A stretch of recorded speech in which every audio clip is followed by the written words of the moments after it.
what's up, guys? Another video here for you. Today we are taking a look at the F Pro by Cube Controls.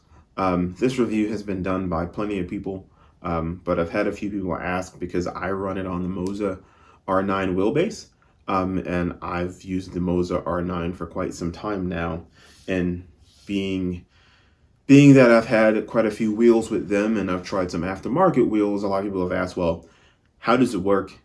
Is it a good wheel on the wheelbase? How does it feel? So I figured I'd answer that. So today is just a quick review and quick look at the Cube Controls F Pro on the Moza R9 base. First and foremost, love the wheel. It comes in at about $860. Now granted, depending on if you get it through a third party, I've noticed it's upwards of $1,100. I ordered it directly from Cube Controls, and to be honest, by doing that, I saved about $200. It was shipped directly from them, so you know you're getting it directly from the manufacturer. And with the US dollar being really strong compared to the euro right now, it was a win-win situation. I mean, it's like, I'm gonna save money, and yes, I'm not gonna get it as fast, but I still got it within a week's time. So win-win for me there. But looking back at the wheel, I've used it now for almost 2 weeks, for about a week and a half, and I can say I genuinely like it. Couple things that I think not my favorite, but overall it is a sweet wheel. So first and foremost, I love the fact that it's Bluetooth. As you can see, I've attached the Moza quick release to it. I was really wanting to get the gold one, but the gold one, I guess, can't be purchased. It's just the black one, which is cool. I mean, I just thought the gold, as I had on my Moza GS wheel rim, just makes it pop ever so lovely. And again, I'm not going to do as in-depth a review of this wheel rim because it's been done quite a ton by even such bigger channels than myself, and I'm pretty sure you've watched it on some level. But again, as a Moza user, I think the fact that I was able to just pop the QR on and it works is awesome. I don't have to buy any special hub. The QR is like $60. So I actually got it from SimMotion. So with shipping, it was about 85 bucks, which again, works well. SimMotion charges the same Moza prices. So that's always a sweet thing, and I would recommend SimMotion to anybody if you can't just order directly from Moza, which I do have affiliate links down below. I always appreciate when you do, and I want to say a special thank you to those who have clicked on the link and purchased items. Thank you. That is going to go towards getting some more Moza gear so that I can review it, because again, I know many of you are using Moza and you want to know where to jump in. Should you start with the R5? Is the R9 or R16 or maybe even the R21 your best bet? Well, all of you guys who continue to click my links, I'll be able to get some of that gear and be able to review it, because I'm kind of at that point where, yes, I'm thinking semi-cube, but I really love my Moza gear. So you guys are just making that decision even easier for me so that I can get the gear that you guys want to see and I can put it on the channel and give you my thoughts.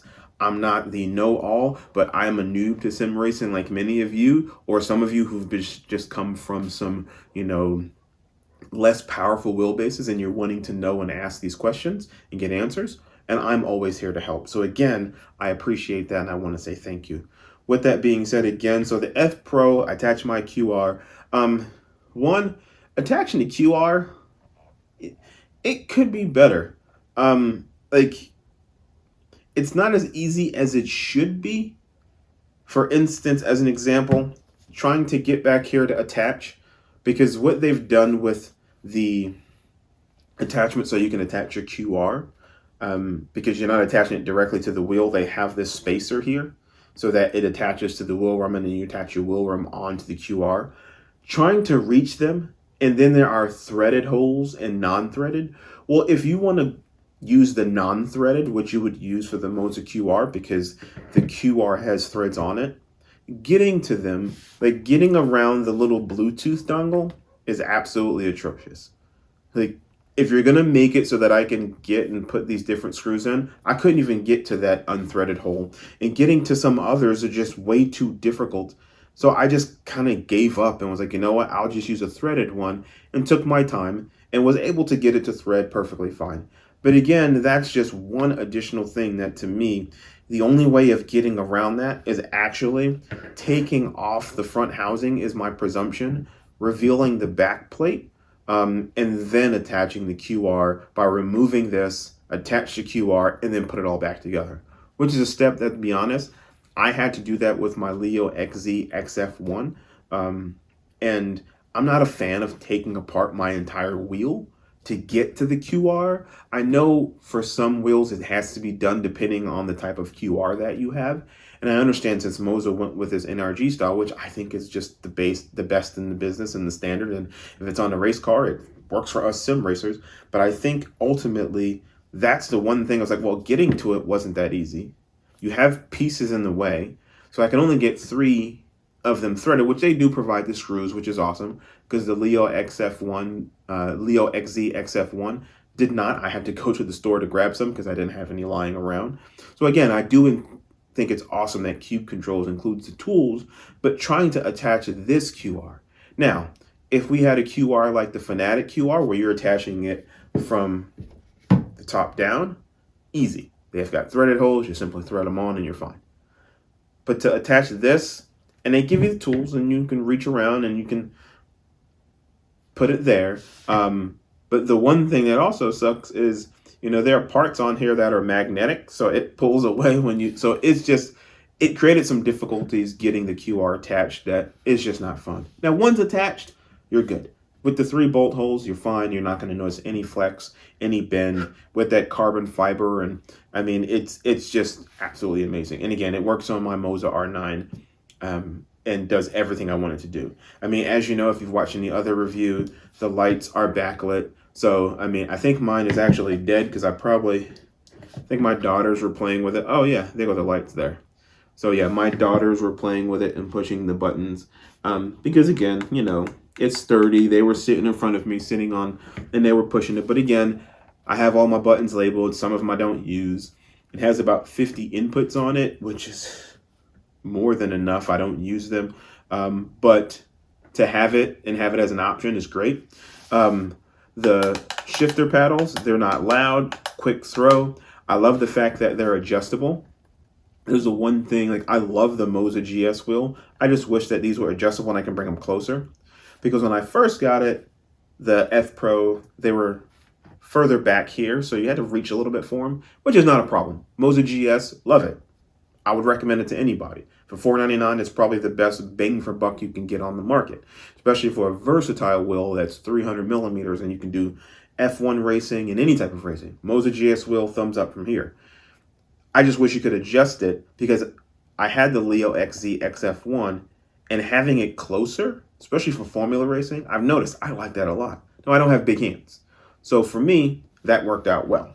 And then you've got your paddles here for your clutch and bite point or whatever you want to use. And again, you've seen it on the videos, completely adjustable. These screws can be adjusted to make the throw shorter or longer. You can move the paddles in. You know, you have so much adjustability there that is absolutely amazing. Again, I think for me, the thing that separated this, and I think the GS wheel has the great thing is they all have these thumb encoders here. Now, the Cube Controls has them here as well, which I think I use mine for brake bias and MGUK. You can use it for whatever you want, obviously, and you map it in the game. But that was a really good thing. I will say this, though. You cannot use this without gloves. My Leo XZ XF1 had these softer polyurethane rubber grips. You can use it without gloves.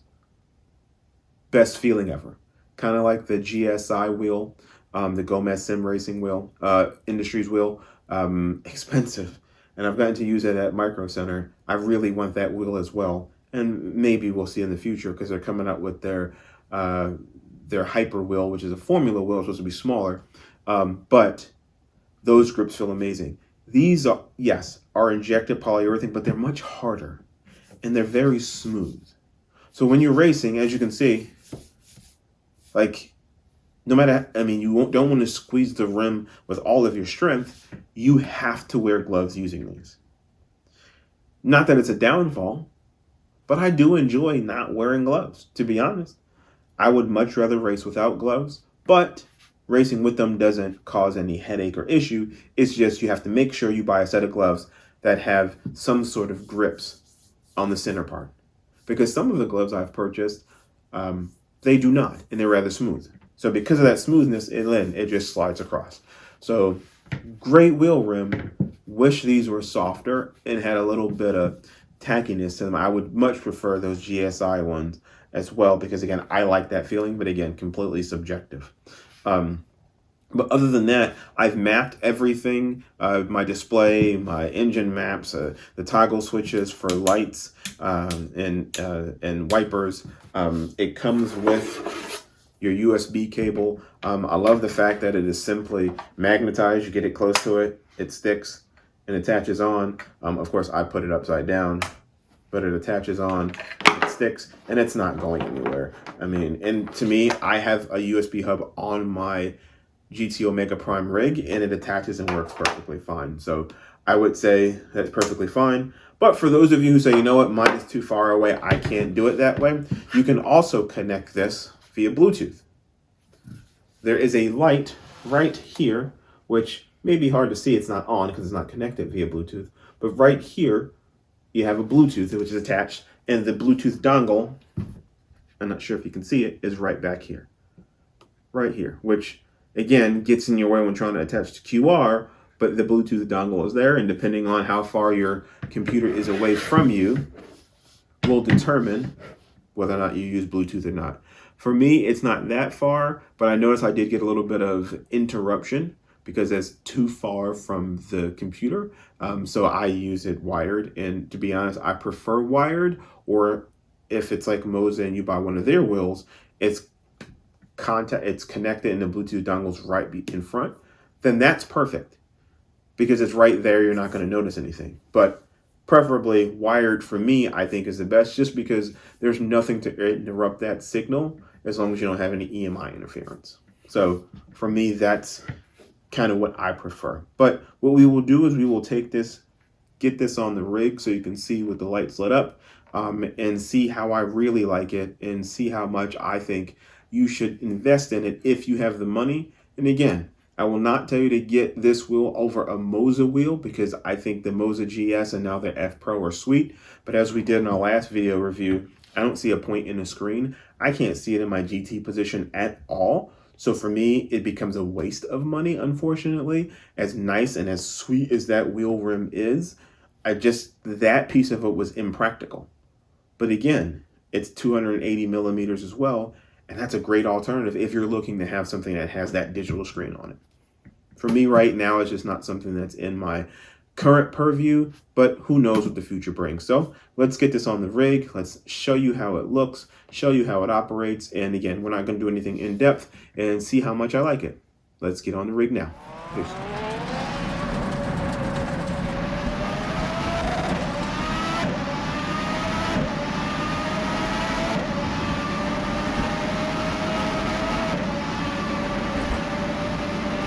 Hey guys, what's up? So we're here using the F Pro by Cube Controls, just running on a little R Factor 2 with the Senna McLaren. Love that sound. But just a quick run through. I don't think this wheel needs an in-depth review, as so many have done one, but I do think if you're going to buy it for your Moza base, whether it be an R9, which I'm running, R16 or an R21, I definitely would say it's definitely worth the purchase. Coming from nothing and then jumping directly into sim racing, I started out with a Fanatic CSL Elite, moved my way on up to the CSL DD, wanted a better wheel, so I jumped over to Moza, and I haven't been disappointed. I would say that at 282 millimeters, this wheel rim is absolutely amazing. I think it's, worth the cost of entry. I just only gripe I would say I have about this wheel rim, just the grips. They could be softer. Yes, they're injection molded, but they could be softer. I notice after long stints, my hands do get tired. They are a little fatigued, and by long, anything longer than 15 minutes, I think to me it could be softer, and it could have a little more tactile grip to it, because you dare not use these without gloves. If you try and run them without gloves, it's just counterproductive, and it's going to just be slippery everywhere. So, as always, I do love this wheel. I do love sim racing. I do love the fact that I have people like you who are watching and consuming and checking out my channel. Again, I'm not going to do an in-depth wheel review because so many guys have done it on this wheel room, but I do think if you are a Moza user and you're thinking, you know what, I do want to step outside of the Moza ecosystem to buy a wheel room, you have that option because the QR is amazing. It's, you know, outside of installing it on this wheel isn't the best or easiest. It doesn't require any additional items. You just pop the QR on, use your wheel, and get on track. So, you know, I have it connected via USB, although you can connect it via Bluetooth. My Bluetooth is close enough, but I get a little bit of interference from all the millions of devices I have in my house. So, with that being said, I would definitely say if you're in the market and you're looking for a wheel to add to your Moza system, and you're looking for something that is different, or you want to buy a high-end wheel rim, you know, go ahead and buy it. Buy the Moza QR and get on track. I absolutely love this wheel, outside of the grips, because even just doing this now, my hands are a little fatigued. I couldn't imagine if I had the Moza R9 and I'm using this with more torque. It would definitely be a little more crampy. But still, love the wheel rim. I just wish the grips were softer and had a more tacky feel to it. I know that's a very subjective thing. Some of you say, no, Ray, I like mine to be this way, and that's perfectly cool. I just know for me, that's how I would like it. So, as always, this is a quick video. I hope you enjoyed this video. I hope that you enjoy all the content that I share. If by any means you think I have earned the right to get your subscription, go ahead and click on that subscribe link. Go ahead and give me that thumbs up and turn the notifications on so you see every time a new video drops. If you're in the market for any Moza gear, you're looking to buy some, I do have an affiliate link down below. I do want to again say thank you to those who have used that affiliate link. That is definitely going to help me get a little bit more gear so that I can tell you whether or not it's useful or not, whether the point will help you faster or if it's just for that immersion element. No different than the LED strip I purchased here, which I am so glad that I added it on. I have a video of that coming because I do enjoy all the guys on Etsy who spend their time and resources to make great products so that we can spend our money on them as well. So thanks again for watching. Enjoy the rest of your day, and I hope to see you on track. Talk to you later. Peace.